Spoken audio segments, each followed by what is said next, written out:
Jalan-jalan waktu subuh. Assalamualaikum warahmatullahi wabarakatuh.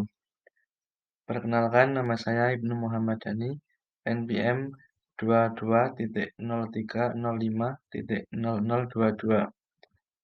Di sini saya akan menjelaskan mengenai morfologi.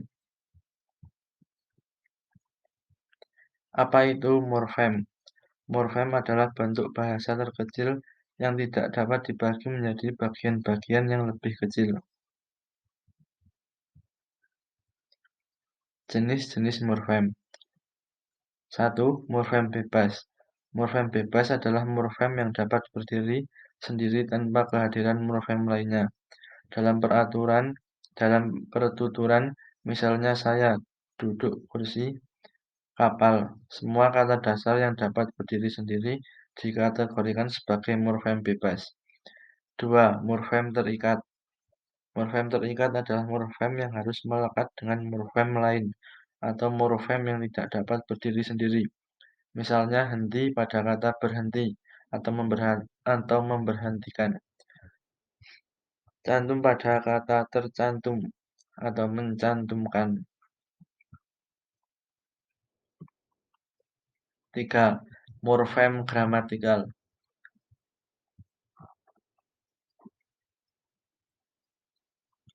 Morfem gramatikal yaitu morfem yang jumlahnya terbatas dan berfungsi sebagai penghubung di antara morfem leksikal. Misalnya dan, yang, dengan. 4. Morfem leksikal. Morfem leksikal yaitu morfem yang jumlahnya tidak terbatas dan sangat produktif mencakupi kata penuh dan afiks derivatif. Semua morfem yang dapat berdiri sendiri atau memiliki makna leksikal disebut morfem leksikal.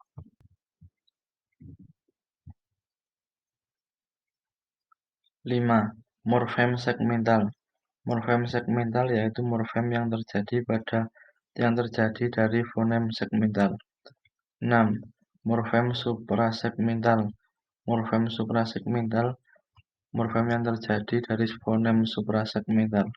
7. Morfem terbagi. Morfem terbagi yaitu morfem yang realisasinya dalam bentuk morfem yang diantarai oleh unsur lain seperti ke, an pada kata keadaan.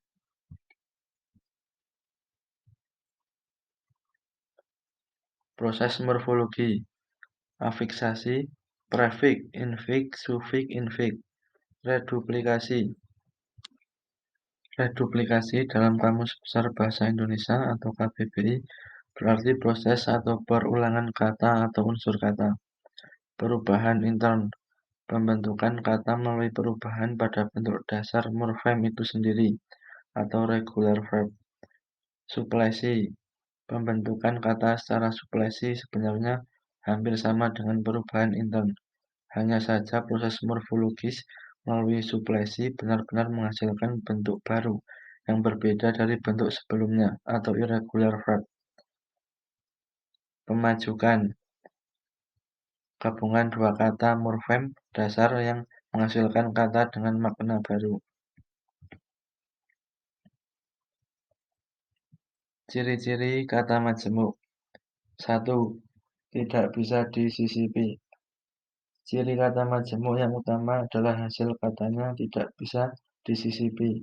Jadi untuk membedakannya dengan frasa, cobalah untuk membuat sisipan di antara dua kata dasar pembentuknya dan lihat seperti apa maknanya. Ketika gabungan kata tadi dapat disisipi tanpa mengubah maknanya, artinya gabungan kata tersebut adalah frasa. Akan tetapi jika gabungan kata tersebut berubah maknanya, berarti merupakan kata majemuk. 2. Tidak dapat diperluas. Kata ini tidak bisa diperluas dengan imbuhan berupa awalan atau afiks dan akhiran hanya di masing-masing katanya. Jika akan memberikan imbuhan harus disertakan di gabungan kata tersebut sehingga memiliki makna. Berbeda dengan frasa yang bisa diperluas dengan penambahan afiks di satu kata saja. 3. Posisi tidak dapat ditukar. Ciri ketiga dari kata ini adalah kata-kata yang membentuknya bersifat tetap. Artinya, posisi dari kata-kata tersebut tidak bisa ditukar satu sama lain. Jika ditukar, maknanya akan hilang atau berubah. 4. Tidak bisa ditambah dan dipastikan. Atau 4. Tidak bisa ditambah atau dipisahkan. Unsur kata majemuk tidak dapat ditambah dan dipisahkan. Kata makan hati tidak bisa dipisahkan menjadi makanan hati atau makanan itu hati.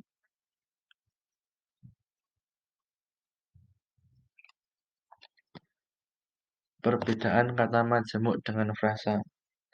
Kalau kita ikuti konsep yang diajukan para tata bahasawan tradisional yang melihat kata ini sebagai komposisi yang memiliki makna baru atau memiliki satu makna, maka bedanya dengan frasa adalah bahwa frasa tidak memiliki makna baru, melainkan makna sintaktik atau makna gramatikal.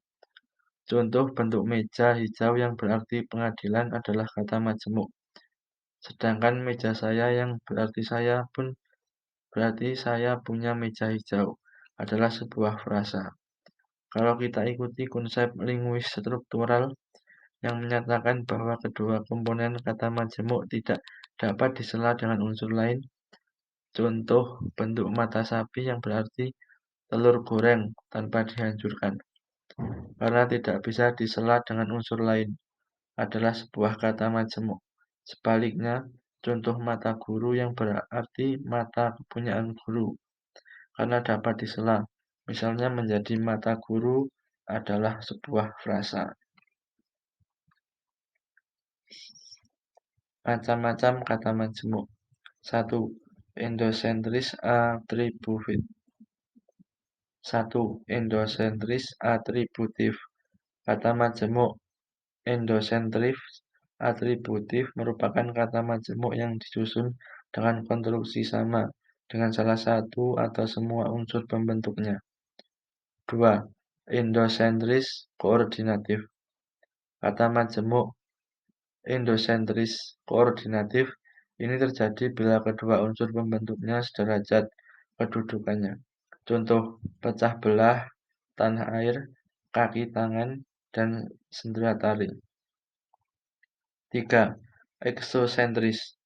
Kata majemuk eksosentris terjadi bila kelas kata gabungan itu lain atau berbeda dari salah satu atau semua unsur pembentukannya.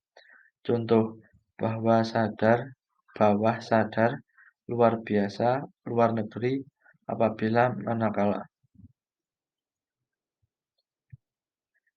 Tata cara penulisan kata majemuk.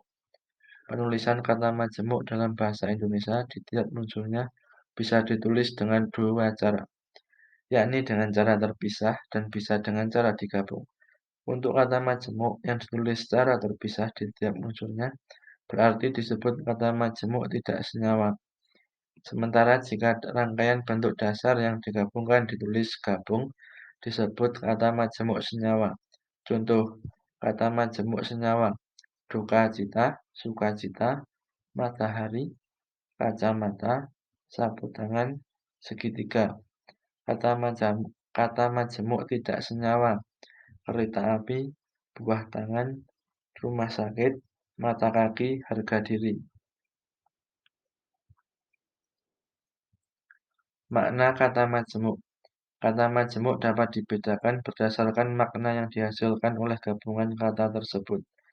Adapun beberapa bentuk kata majemuk berdasarkan maknanya, meliputi 1. Idiom. Kata majemuk yang berupa idiom adalah kata bermakna baru dengan arti yang melenceng dari makna kata-kata dasar pembentuknya. Contoh, harga diri, matahari, mata batin, terang bulan. 2. Semi idiom. Makna baru yang dihasilkan masih memiliki makna asli dari salah satu kata dasar yang membentuknya.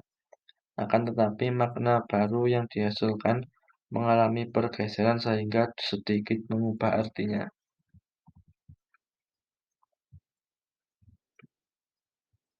Demikian presentasi dari saya. Terima kasih.